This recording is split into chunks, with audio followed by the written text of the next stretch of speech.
چلیے بسم اللہ والصلاۃ والسلام علی رسول اللہ. موبائل سائڈ میں لگا دیں ذرا.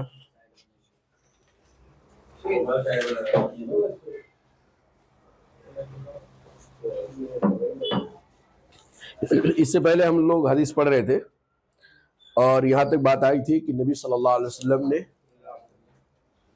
انصاف کرنے کے جو تقاضے ہیں اس میں ایک بہت اہم ترین اصول نبی صلی اللہ علیہ وسلم بتایا کہ سب سے پہلے اس حدیث سے جو ضمناً حدیث ہو چکی تھی ضمناً جو مسائل نکال لیتے وہ نکال لیتے ہیں. نمبر 1 حدیث نمبر کتنی تھی؟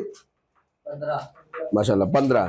سب سے پہلی بات یہ صحابہ کرام بھی انسان تھے, ان میں بھی جھگڑا ہو جاتا تھا. تو صحابہ کوئی ایسی مخلوق نہیں ہے کہ جن سے جھگڑا وغیرہ نہ ہو یا آپس میں چیمی گویا نہ ہو. بس فرق صرف یہ تھا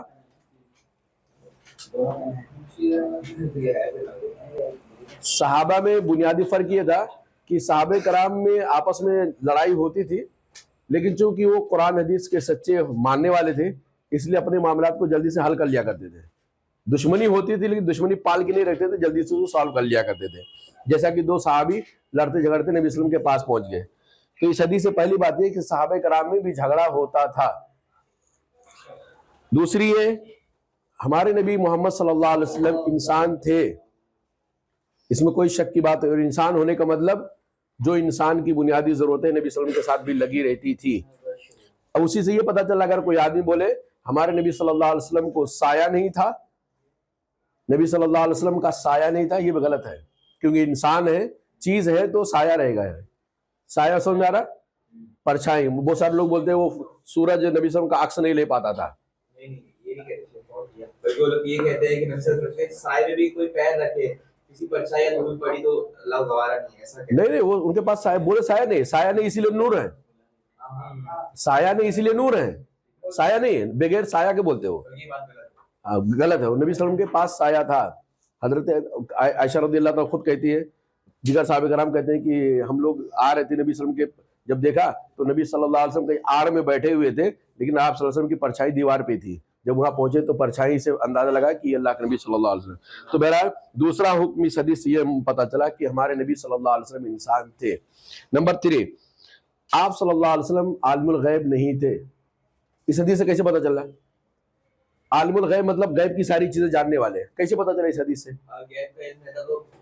تو اگر نبی صلی اللہ علیہ وسلم کو غیب کا علم ہوتا تو پکڑ لیتے, تیری زبان بہت چل رہی نا لیکن تو غلط بول رہا ہے, یہ نہیں بول پا رہا ہے, اس کا معاملہ ہے, یہ سامان تیرا نہیں اس کا ہے.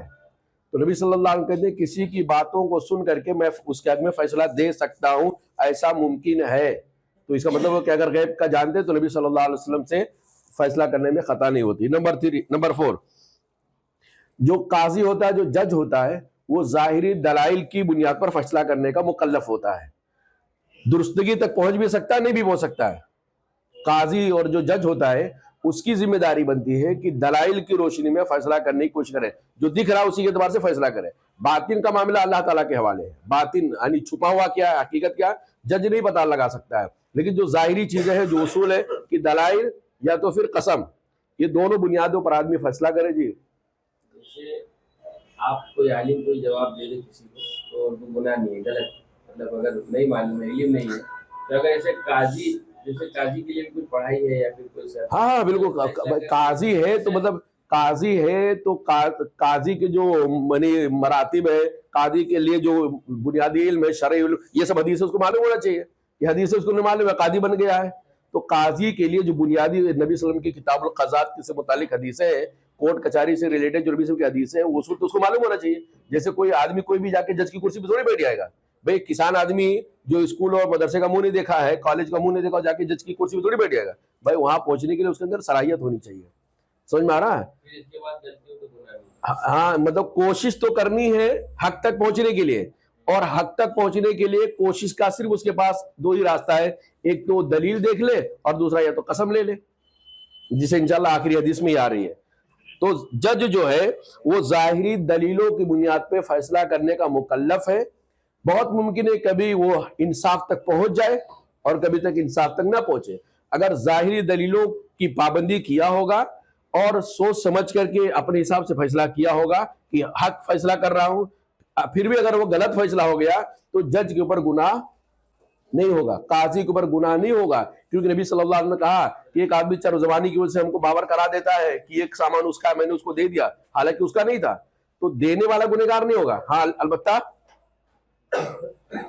البتہ لینے والا گنہگار ہوگا. تو ایک تو یہ آخر, اس کے بعد ہے فیصلے سے حرام, کسی بڑے سے بڑے قاضی, بڑے سے بڑے جج کے فیصلہ کر دینے سے کوئی حلال چیز حرام نہیں ہو جاتی اور کوئی حرام چیز حلال نہیں ہو جاتی.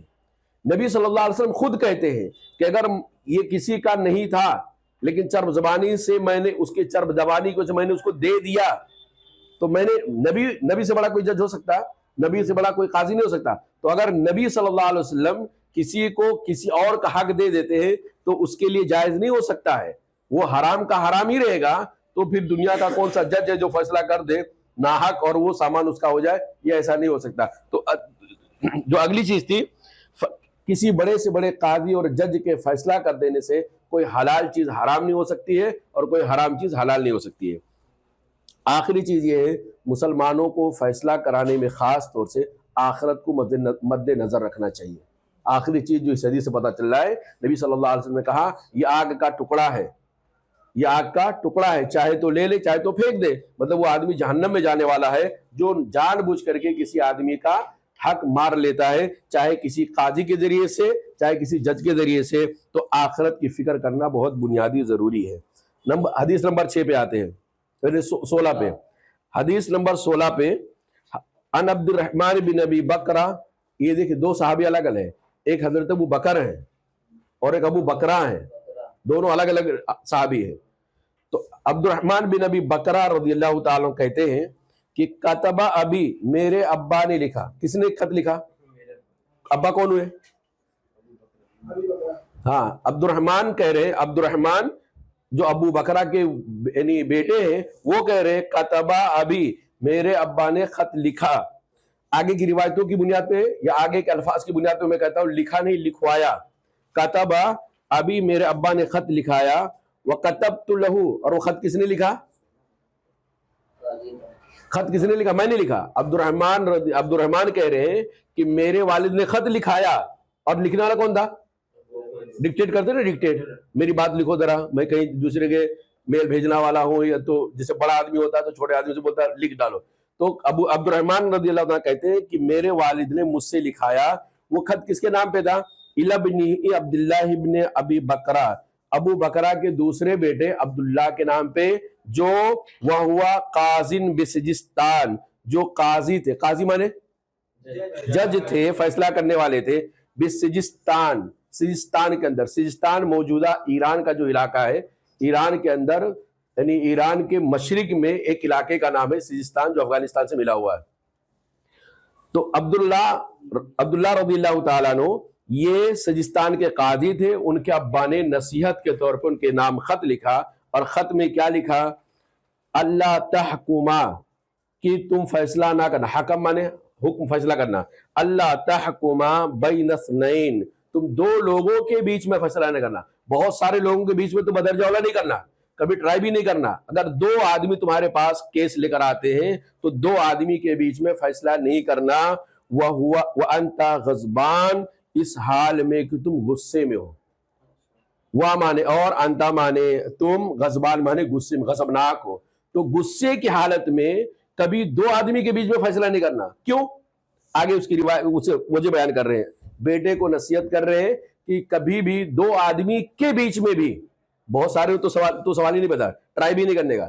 دو ہی آدمی ہو, اس دو آدمی کا آدمی ہلکا سمجھ لے تو دو ہی لوگ چلو فیصلہ کر دیں. چھوٹا سا بھی معاملہ ہو اگر تمہارے پاس آتا ہے تو غصے کی حالت میں فیصلہ کیوں نہیں کرنا؟ فَإِنِّي سَمِعْتُ, کیونکہ بے شک میں نے سمعت, سنا ہے, رسول اللہ صلی اللہ علیہ وسلم, اللہ کے نبی صلی اللہ علیہ وسلم سے یقول, آپ کہہ رہے تھے, کیا کہہ رہے تھے؟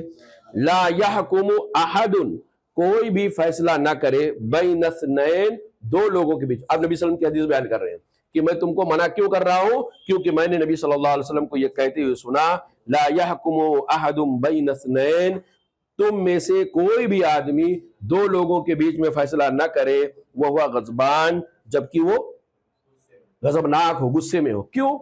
यानी ये काजी के जो आदाब है ना, काजी के जो आदाब है, वो आदाब में से बुनियादी आदाब नबी सल्लल्लाहु अलैहि वसल्लम बता रहे हैं कि आदमी गुस्से में फैसला ना करे। कोई भी आदमी, सिर्फ ये जज के लिए नहीं, आमतौर से जज का, काजी का लफ्ज इसलिए इस्तेमाल किया गया क्योंकि वो एक कुर्सी पर बैठा रहता है, उसका एक पोस्ट होता है और उसके पास केसेस ज्यादा आते हैं। लेकिन हम में से, उम्मत इस्लामिया में से कोई भी आदमी गुस्से की हालत में कोई डिसीजन ना ले, गुस्से की हालत में डिसीजन ना ले। इसकी बुनियादी यानी ममानियत की वजह यह है क्योंकि जब आदमी गुस्से में होता है ना, तो उसका दिमाग काम करना थोड़ा बंद कर देता है, संजीदगी उसके अंदर नहीं होती है। अब चूंकि यानी कोजात का ओहदा, फैसला करने का ओहदा, जज का ओहदा एक ऐसा ओहदा है जिससे समाज के अंदर, सोसाइटी के इंसानों के हुकूक, चाहे वो जान के हुकूक हो, चाहे माल के हुकूक हो, चाहे इज्जत व आबरू के हुकूक, सारे लोगों का एतबार किस पे रहता है? कोर्ट कचहरी पे, जज के ऊपर रहता है। भाई इसके हाथ में पावर होता है। तो चूंकि इससे एक जज के हाथ में लोगों के माल की, जान की, इज्जत व आबरू की हिफाजत की जमानत होती है। अब वो आदमी इतना जिम्मेदार होता है ना कि उसके फैसले से मतलब मामला पूरा पलट जाएगा। तो इतना बड़ा ओहदा, इतना अहम ओहदा होने की वजह से कोई भी आदमी जब गुस्से में हो ना, काजी अगर गुस्से में हो तो फैसला करने की जसारत ना करे, छुट्टी ले ले, यानी क्या नाम है, डेट आगे बढ़ा दे, तारीख आज नहीं कर सकता, कल कर सकता हूं, परसों कर दे। तो आदमी, चूंकि ये इतना बड़ा मामला है ना कि पूरे सोसाइटी से, पूरे मुल्क से जुड़ा रहता है मामला, इसलिए आदमी कुर्सी पे, यानी जज की कुर्सी पे, फैसला करने की कुर्सी पर उसी वक्त बैठे जब बिल्कुल वो खाली दिमाग हो, सुकून में हो, हालात उसके अच्छे हो। गुस्से की हालत में क्या होगा? गुस्से की हालत में आदमी की जो शैतानी, यानी इंसान के अंदर जो शैतानियत है, वो शैतानियत गुस्से में ज्यादा भारी हो जाती है और इंसानियत दब जाती है। तो गुस्से की हालत में आदमी गलत फैसला करने का ज्यादा चांस होता है। गुस्सा इंसान को हक तक पहुंचने में रुकावट बन जाता है। इसलिए आदमी को गुस्से में फैसला करने से नबी सल्लल्लाहु अलैहि वसल्लम मना किया, क्योंकि गुस्से में फैसला करने से आदमी किसी और के हक में फैसला कर देगा जबकि वो फैसला उसके लिए नहीं मुनासिब था और बाद में वो पछताएगा। ऐसे ही उलमाए कराम ने लिखा इसी हदीस की बुनियाद पर, अगर काजी को नींद आ रही है तो फैसला ना करे। अगर काजी को भूख लगी है बहुत तेज, प्यास लगी है बहुत तेज, वॉशरूम लगा है बहुत तेज, तो फैसला बिल्कुल नहीं करे, स्टॉप करे वहीं पे। क्योंकि काजी के लिए एक सुकून वाला माहौल चाहिए, खाली दिमाग होना चाहिए, शांत वाला इलाका होना चाहिए। वो आप खुद शांत हो और उसका इलाका भी शांत हो, ताकि बहुत सोच समझ करके फैसला करे और जल्दबाजी में फैसला ना करे।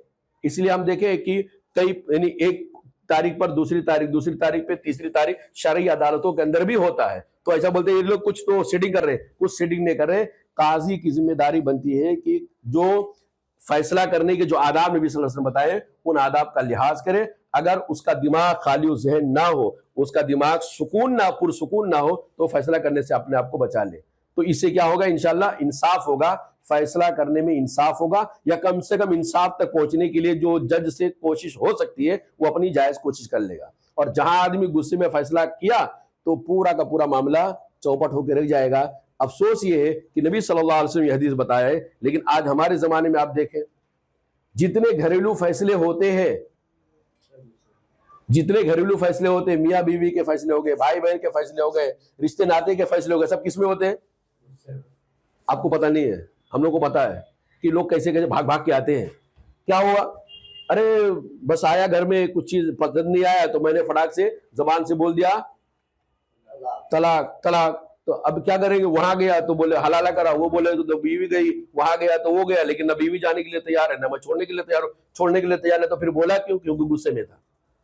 इसलिए गुस्से में आदमी को क्या करना? गुस्सा ना, कहते गुस्सा हराम है, उसकी बहुत सारी वजह है। तो गुस्सा हराम है लेकिन उसका पीना सवाब है। लोग ऐसा बुझाते हैं लेकिन ये पूरा सही नहीं है। पहले बुझाते हैं कौन सी चीज हराम है, कौन सी चीज हराम है लेकिन उसका पीना सवाब है। कौन सी चीज है? कभी सुने?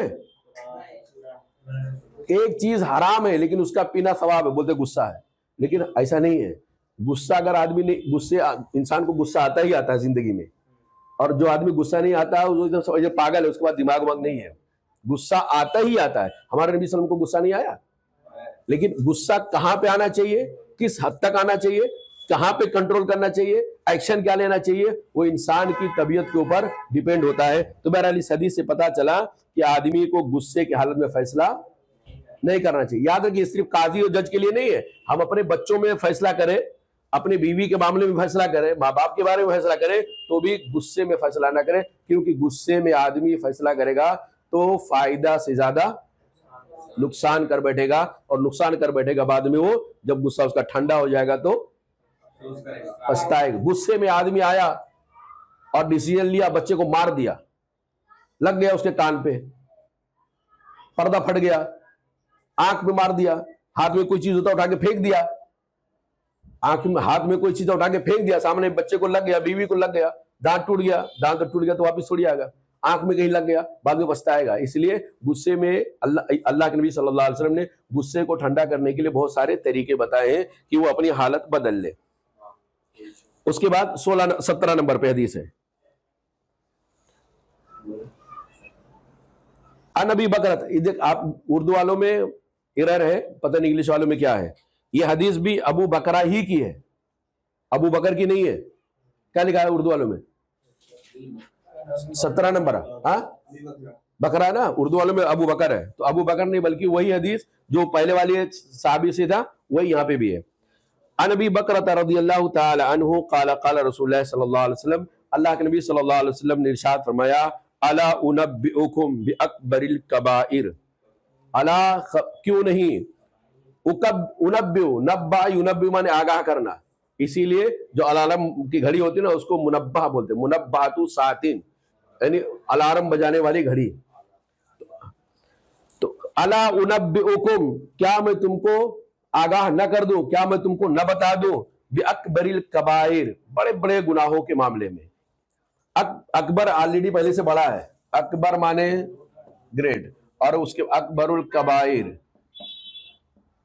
अला माने क्या नहीं, अला के 2 माने आता है, पता है क्या? कौन बताएगा अला के 2 माने? माशाल्लाह, वार्निंग के लिए, तंबीह के लिए, और एक तो जो अला एक ही साथ में है, अला एक ही वर्ड है जो उस हदीस में हमने पढ़ा था।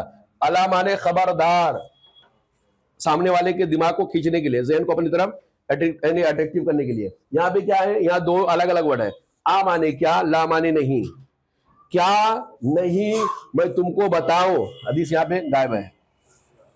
अला उनब्बिउकुम, क्या मैं तुमको न बता दूं, बिअकबरिल कबाइर, बड़े बड़े गुनाहों के बारे में, बड़ों में बड़ा गुनाह, बड़ों में बड़े बड़े गुनाहों के बारे में तुमको न बता दूं। सलासन, अबू बकर रज़ियल्लाहु ताला कहते अल्लाह के रसूल 3 बार कहा, क्या मैं तुमको बड़े बड़े गुनाहों के बारे में बताऊं, क्या मैं तुमको बड़े बड़े गुनाहों के बारे में ना बताऊं, क्या मैं तुमको बड़े बड़े गुनाहों के बारे में। ये भी लोगों का ज़हन अपनी तरफ खींचने का तरीका है, एक ही बात को बार बार रिपीट कर रहे हैं तो जो नहीं देखता था वो भी देखने पर मजबूर हो जाएगा। तो नबी सल्लल्लाहु अलैहि वसल्लम के बात करने का अंदाज यह था, 3 बार नबी सल्लल्लाहु अलैहि वसल्लम ने कहा। कुलना, सहाबा कहते हैं हमने कहा, कुलना हम सब ने कहा, बला क्यों नहीं, बला क्यों नहीं, क्यों नहीं बताइए अल्लाह के रसूल सल्लल्लाहु अलैहि वसल्लम। कुलना हम सब ने कहा, बला क्यों नहीं या रसूलल्लाह, ए अल्लाह के रसूल सल्लल्लाहु अलैहि वसल्लम। काला, तब अल्लाह के नबी सल्लल्लाहु अलैहि वसल्लम बड़े बड़े गुनाहों की लिस्ट बता रहे हैं और कहते हैं, अल इशराकु बिल्लाह, अल इशराकु क्या है, अल इशराकु बिल्लाह, अल्लाह के साथ शिर्क करना। शिर्क की कई किस्में हैं जिनमें बुनियादी तौर से 2 शिर्क आता है। अल इशराक, शरीक करना, बिल्लाह अल्लाह के साथ। शिर्क की कई किस्में हैं, सरे फेरी जो यहाँ पे है, शिर्क एक छोटा होता और एक बड़ा, शिर्क असगर और शिर्क अकबर, पढ़े कि नहीं पढ़े? अकीदे या तो आया होगा, सिलेबस में आया होगा कहीं, हाँ तो किसी लेवल में होगा, शायद फिक्र में होगा, वो तो अकीदे में, फिक्र का फिक्र में होगा ये, हाँ आप बता दीजिए।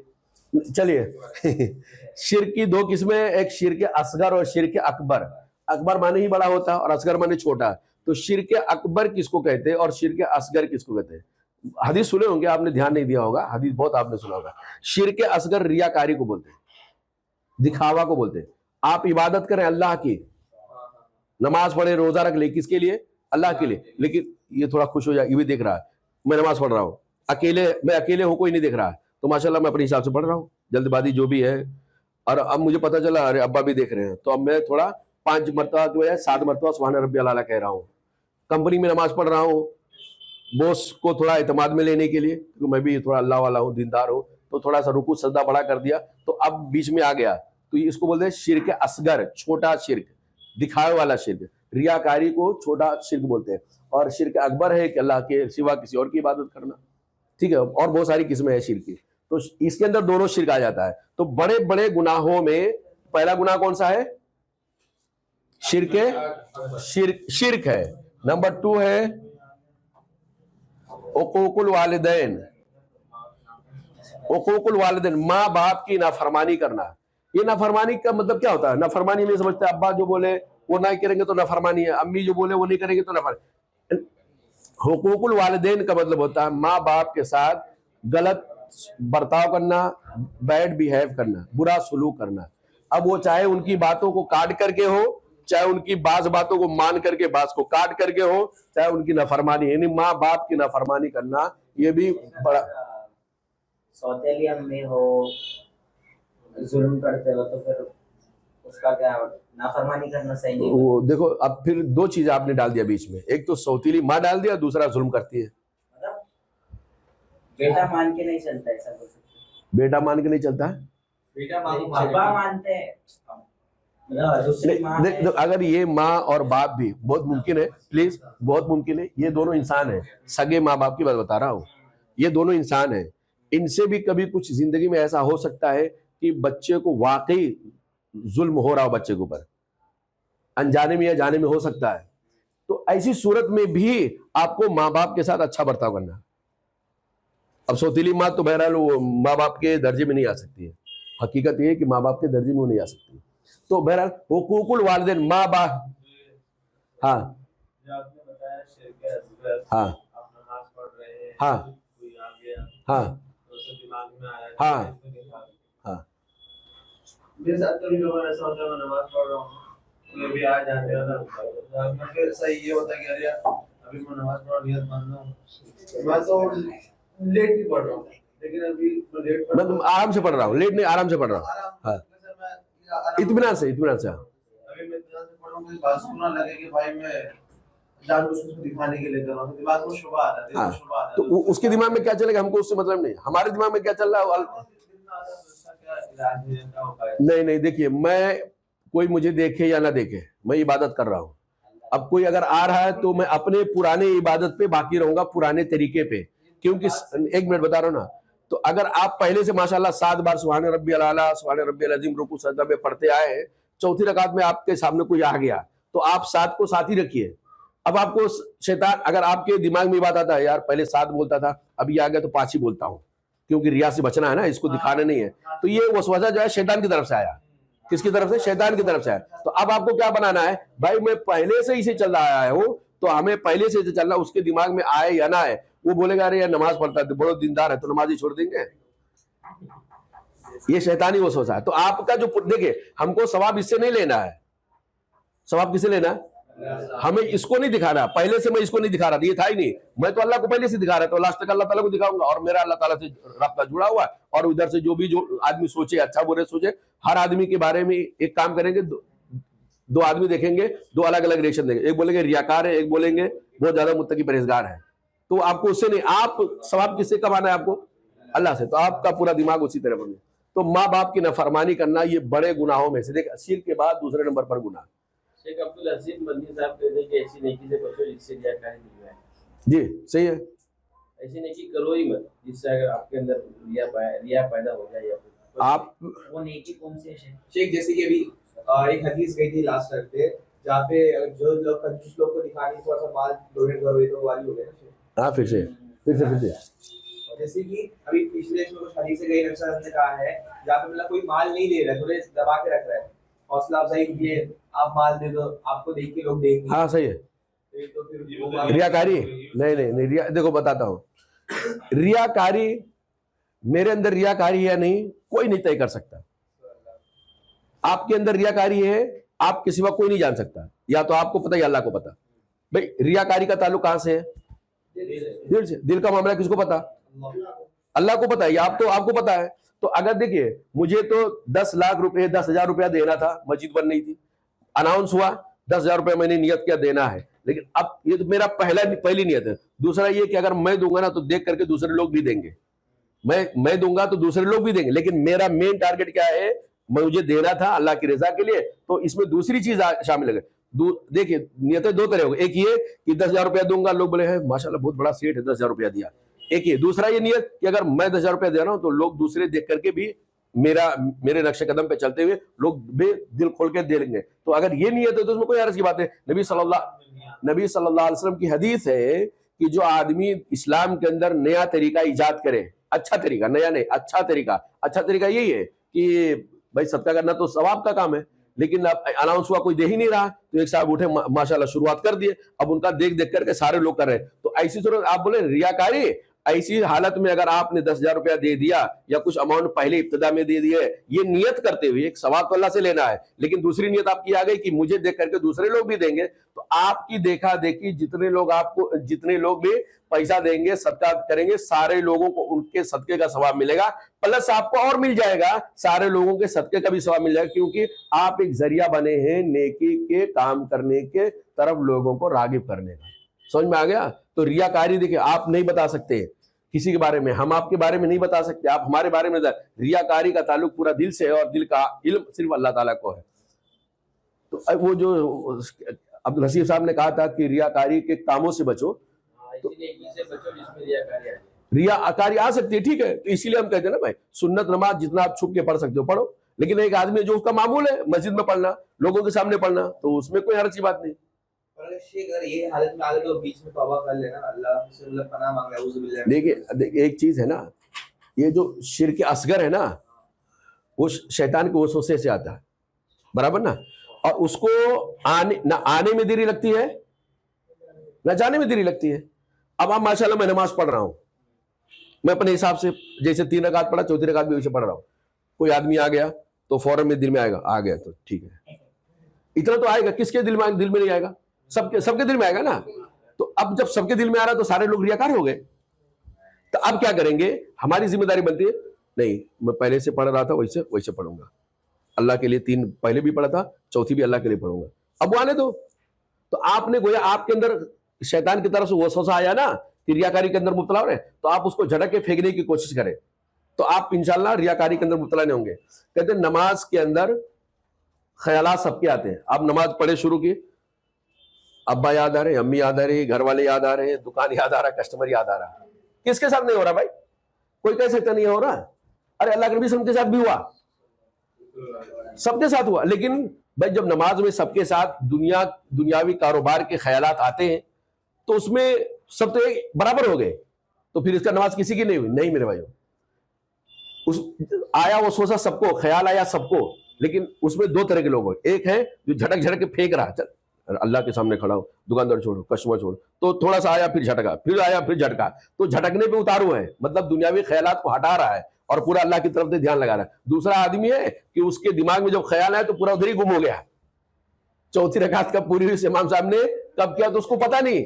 तो अब जाहिर बात है ख्याल तो दोनों का है, लेकिन एक झटकने की कोशिश कर रहा है और एक लेके चिपकने की कोशिश कर रहा है, तो जाहिर बात है चिपकने की कोशिश कर रहा है, भगा ही नहीं रहा वो सोचे को, तो उसकी नमाज तो ना पढ़ना जैसे हो गया। लेकिन जो आदमी झटक रहा हो तो उसके अलावा कर ही क्या सकता है? उसके अलावा आदमी कुछ कर सकता है नहीं, मेरे पास वसवसे नहीं आना चाहिए, ख्याल आने वाला है। तो बात समझ में आ गई? तो अगर आपके अंदर नमाज में वसवसे आए तो आप उसको झटक के फेंकने की कोशिश करें, पूरा ध्यान कोशिश कीजिए अल्लाह की तरफ लगे, इंशाल्लाह आप उसके बावजूद अगर कुछ ख्यालात आते हैं तो अल्लाह ताला उसको माफ कर देगा। तो पहला क्या है? पहला गुनाह, दूसरा तो नबी, ये जब दोनों गुनाह बोले ना तो नबी सल्लल्लाहु अलैहि वसल्लम बैठे हुए थे ऐसे टेक लगा के, मतलब जमीन पे ऐसे टेक लगा के बैठे थे। तो मैं तुमको ना बता दूं बड़े बड़े गुनाह उसमें शिर्क है और वालिदैन। उसके बाद अल्लाह के नबी सीधा बैठ गए। सीधा बैठने के बाद अल्लाह के नबी सल्लल्लाहु अलैहि वसल्लम कहते हैं वक़ौल ज़ूर, कौल ज़ूर शहादतु ज़ूर। कौल माने बात, ज़ूर माने झूठ, ज़ूर माने। तो नबी सल्लल्लाहु अलैहि वसल्लम टेक लगाए हुए थे, जब ये तीसरा जुमला कहना हुआ, बड़े बड़े गुनाहों में से तीसरी लिस्ट देनी हुई, तो आप सब सीधा बैठ गए और कहने लगे वक़ौल ज़ूर, झूठी बात, झूठी गवाही, झूठी बात, झूठी गवाही। और नबी सल्लल्लाहु अलैहि वसल्लम बैठ करके इसको तीसरे वाले को इतनी बार रिपीट किया, इतनी बार रिपीट किया। देखिए हदीस के अल्फाज है, वकान मुत्तकियन, अल्लाह के रसूल टेक लगाए हुए थे, फजलसा, दोनों कहने के बाद अल्लाह के रसूल आराम से बैठ गए, सीधा बैठ गए। वकाल फकाल, और कहा अला, खबरदार, अला, खबरदार, वक़ौल ज़ूर व शहादतु ज़ूर, झूठी बात, झूठी गवाही, झूठी बात, झूठी गवाही। फमा ज़ाला, सहाबी कहते हैं हज़रत अबू बकर रज़ियल्लाहु ताला, फमा ज़ाला युकर्रिरुहा, कर्ररा युकर्र माने तकरार करना, तकरार मालूम है किसी चीज को रिपीट करना। फमा ज़ाला युकर्रिरुहा, अल्लाह के रसूल सल्लल्लाहु अलैहि वसल्लम इसको बार बार दोहरा रहे हैं, तकरार कर रहे हैं, मुकर्रर कर रहे हैं। कई बार वो होता है ना मुशारे में, तो मुकर्रर मुकर्रर सुने कभी, मुकर्रर मुकर्रर, दोबारा दोबारा, मुकर्रर रिपीट करो। तो नबी सल्लल्लाहु अलैहि वसल्लम इसको तकरार के साथ बोलने लगे, इतनी बार बोले, इतनी बार बोले, हत्ता कुलना, सहाबा कहते हैं यहाँ तक कि हमने नबी सल्लल्लाहु अलैहि वसल्लम को इस बात को रिपीट करते करते करते सुन सुन के हमने अपने दिल में कहा कि लैतहु सकता, काश के अल्लाह के रसूल खामोश हो जाते। इतनी बार कह रहे हैं, और हत्ता कि सहाबा कराम को तरस आया कि नबी सल्लल्लाहु अलैहि वसल्लम एक ही बात को इतनी बार दोहरा रहे, इतनी बार दोहरा रहे, आपको तकलीफ हो रही, काश अल्लाह के रसूल खामोश हो जाते। दिल में सहाबा कराम क्या आया। तो ये हदीस हमारे यानी किताबुल क़ज़ा, फैसले से मुताल्लिक ये है, क्योंकि फैसले का एक बहुत बेस होता है गवाही। क्या होता है? गवाही। और आदमी को गवाही झूठी देने से बचना चाहिए, ये बहुत बड़ा गुनाह है। अब आते हैं इस हदीस, एक तो हो गया कि नबी सल्लल्लाहु अलैहि वसल्लम ने कहा मैं तुमको बड़े बड़े गुनाहों की लिस्ट देता हूं। ये 3 गुनाह की अल्लाह के नबी सल्लल्लाहु अलैहि वसल्लम ने बड़ी बड़ी गुनाहों की लिस्ट दिया। सबसे पहले इससे पता चल रहा है कि गुनाह 2 तरह का होता है। गुनाह, एक छोटा गुनाह और एक भाई अकबरुल कबाइर, बड़े बड़े गुनाह, तो इसका मतलब कुछ गुनाह छोटा होता है। अब हम कहते हैं, जिसको हम अरबी में कहते हैं सगाइर और कबाइर। सगाइर कबाइर यहाँ पे आ गया है, और दूसरा आता है सगाइर, उसी पैटर्न में, या गुनाह सगीरा, गुनाह कबीरा। कैसे पता चलेगा कौन सा गुनाह सगीरा, कौन सा गुनाह कबीरा है, जबकि दोनों का हुक्म अलग अलग है। आपसे अगर गुनाह कबीरा हुआ है तो आपको तौबा किए बगैर वो गुनाह माफ नहीं हो सकता। कबाइर के लिए, बड़े बड़े गुनाहों के लिए आपको तौबा करना पड़ेगा, और छोटे छोटे गुनाह तौबा नहीं भी करेंगे तो आप की कुछ नेकियों की बरकत से अल्लाह ताला आपके गुनाहों को, तो आपको अब ये पता होना चाहिए कि कौन सा गुनाह गुनाह कबीरा है और कौन सा गुनाह गुनाह सगीरा है। गुनाह कबीरा किसको कहेंगे? ऐसा गुनाह जिसके करने वाले पर दुनिया में सजा हो। ऐसा गुनाह जिसके करने वाले पर दुनिया के अंदर सजा हो। सजा मतलब शरीयत ने लगा दिया हो। चोरी करोगे हाथ काटिए, तो चोरी करना क्या हुआ? कत्ल करोगे किसी को तो गर्दन तुम्हारी मार दी जाएगी, तो कत्ल करना क्या हुआ? तो ऐसा गुनाह जिसके करने पर शरीयत ने दुनिया के अंदर हद नाफिज किया हो। अगर शराब पियोगे तो 80 कोड़े पड़ेंगे, मालूम है ना, तो ये हद मुतय्यन है। तो ऐसा गुनाह जिसके करने वाले पर दुनिया के अंदर हद मुतय्यन हो, नंबर 1। और नंबर 2, ऐसा गुनाह जिसके करने वाले के लिए आखिरत में अल्लाह के नबी सल्लल्लाहु अलैहि वसल्लम ने वईद सुनाया हो। ऐसा गुनाह करने वाला अल्लाह को, ऐसा गुनाह करने वाले पर अल्लाह की लानत हो, ऐसा गुनाह करने वाला बर्बाद हो जाए, ऐसा गुनाह करने वाले पर अल्लाह के रसूल की बद्दुआ हो, ऐसा गुनाह करने वाला जहन्नम में जाएगा, ऐसा गुनाह करने वाला जन्नत की खुशबू भी नहीं पाएगा। तो इस तरह के जो आखिरत के वईद है ना, जिस गुनाह पर इस तरह का आखिरत की वईद हो, वो गुनाह कबीरा होगा। समझ में आ गया? गुनाह सगीरा इसके अपोजिट, जिस पर कोई दुनिया के अंदर सजा मुतय्यन ना हो और आखिरत में कोई वईद ना, गुनाह गुनाह है लेकिन बहरहाल उस पर सजा ना होता। तो इस हदीस से पहली बात मालूम हुई कि गुनाह 2 टाइप करके होते हैं, गुनाह सगीरा और एक गुनाह, हाँ, वो लगातार करने से। ये असल में कबीरा बनता कहाँ से? तो आप छोटे छोटी चीजें निकालते रहते हैं ना, इसलिए मुझे फिर घूम के वहीं आना पड़ता है। तो सगा एक सगीरा है ना, तो उसको बार बार दोहराने से अल्लाह ताला सजा ये देता है ना कि आदमी को गुनाह कबीरा के अंदर मुब्तला कर देता है। तो मुसलसल सगाइर जो है वो कबाइर का सबब बन जाते हैं। दूसरी चीज ये یہ 3 گناہ تو بڑے بڑے گناہ ہیں، شرک، والدین کی نافرمانی اس حدیث کے مطابق، اور جھوٹ بولنا۔ تیسری چیز یہ، نبی صلی اللہ علیہ وسلم امت کو خیر کی چیزیں بتانے کے بہت حریص تھے۔ کیا ضرورت ہے اللہ کے رسول کو کہنے کیا میں تم کو بتاؤں بڑے بڑے گناہ کیا ہیں، کیا میں تم کو بتاؤں بڑے بڑے گناہ کیا ہے؟ تو اسے پتہ چل رہا ہے کہ نبی صلی اللہ علیہ وسلم امت کے بہت ہی زیادہ خیر خواہ تھے، اچھا چاہنے والے تھے، بھلا چاہنے والے تھے۔ نبی صلی اللہ علیہ وسلم امت کو بھلائیوں سے نوازنے والے تھے، اس لیے آپ صلی اللہ علیہ وسلم نے ان گناہوں کی لسٹ دے دیا۔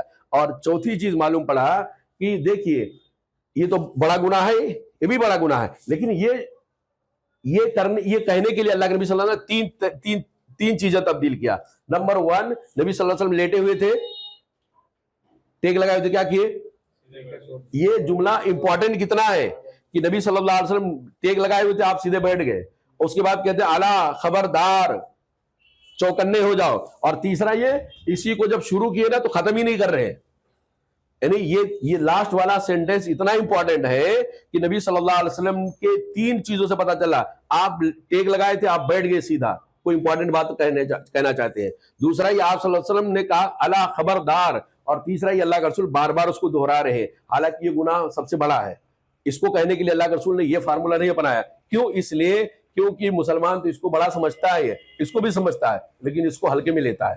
جھوٹ بول دینا آدمی ہلکے میں سمجھتا ہے مسلمان، اس لیے نبی صلی اللہ علیہ وسلم نے کہا اس کو ہلکے میں نہیں لینے کا، یہ بھی بہت بڑا گناہ ہے۔ اور ظاہر سی بات ہے یعنی جھوٹی گواہی سے پورا یعنی جو کورٹ کچہری کا میٹر ہوتا ہے پورا ایک دم ڈسٹرب ہو جاتا ہے، پورا گڑبڑ ہو جاتا ہے۔ اس لیے نبی صلی اللہ علیہ وسلم نے کہا جھوٹ نہیں بولنے کا۔ اچھا جھوٹ نہیں بولنے کا، اس کے اندر آلریڈی پہلے سے جھوٹی گواہی شامل تھی۔ بھائی اگر بولے جھوٹ نہیں بولنے کا تو آپ چاہے آپس میں آپ جھوٹ بولو یا گواہی کے ٹائم پہ جھوٹ بولو، لیکن نبی صلی اللہ علیہ وسلم نے اسی میں سے نکال کر کے الگ سے کہا وہ شہادت الزور، اور جھوٹی گواہی دینے سے بچو۔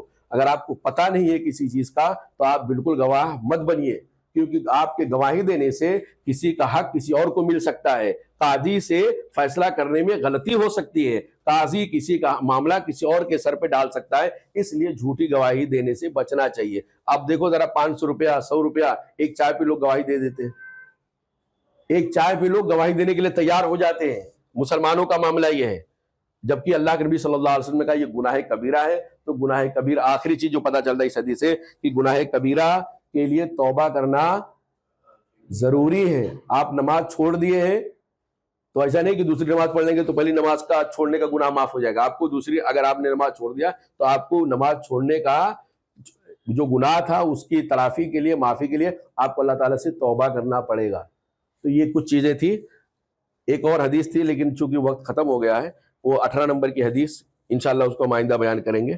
اللہ تعالیٰ سے دعا ہے، کچھ سوال ہے تو آپ پوچھ سکتے ہیں، 2 حدیثوں سے ریلیٹڈ۔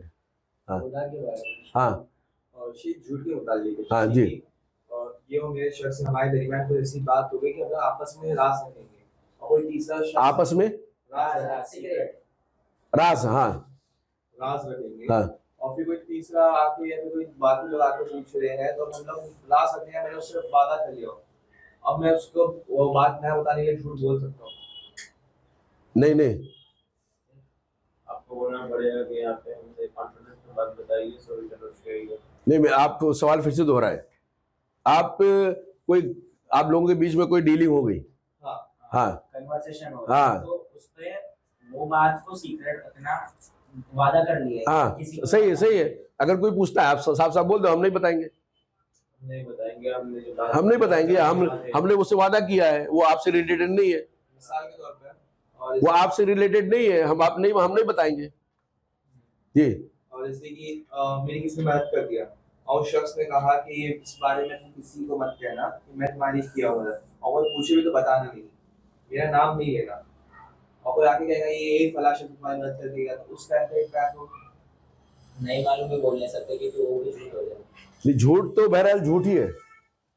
جھوٹ کا مطلب حق کے خلاف کوئی بات بولنا، حقیقت کے خلاف بات بولنے کو جھوٹ بولتے ہیں۔ تو جھوٹ تو ہر جگہ بچنا چاہیے، الا یہ کہ اگر کوئی آدمی ظلم کرنے میں آپ کا سہارا لے رہا ہے تو اسی صورت میں آپ حقیقت بیان کر سکتے ہو، جھوٹ نہیں ہوا انشاءاللہ۔ آپ نے میری مدد کیا اور مجھے کوئی تیسرا شخص آپ نے بتایا شیخ نے آپ کی مدد کیا تھا نا اس وقت میں، ہاں تو ایسے حال میں کیا بولوں؟ اس کو اگنور کر دینے کا، ہم نہیں بتائیں گے شیخ نے مدد کیا، भाई किसी ने मदद किया बस उसको बात को टालने का तरीका ना भाई, क्यों बोलेंगे वो शेख ने किया? आया ना मैं जवाब नहीं सीधा इनकार कर सकते हो। मैं ऐसा बोलूं उस शख्स को, मैं आपको मैं जवाब नहीं देता। नहीं दे सकता। हाँ, हर चीज का जवाब देना थोड़ी आप उसके मुकल्लफ है, जिम्मेदार है। हर एक के सवाल का जवाब देना आप थोड़ी उसके मुकल्लफ है, जिम्मेदार है कि आपको आप नहीं जवाब देंगे तो गुनाह मिलेगा। भाई कुछ चीजें हैं जो नहीं बता सकते, हमारी और आपस की ताल्लुक, आपस के मामला है। बात कंफर्म करनी है वैसे ही। ठीक है, जज़ाकल्लाह खैर।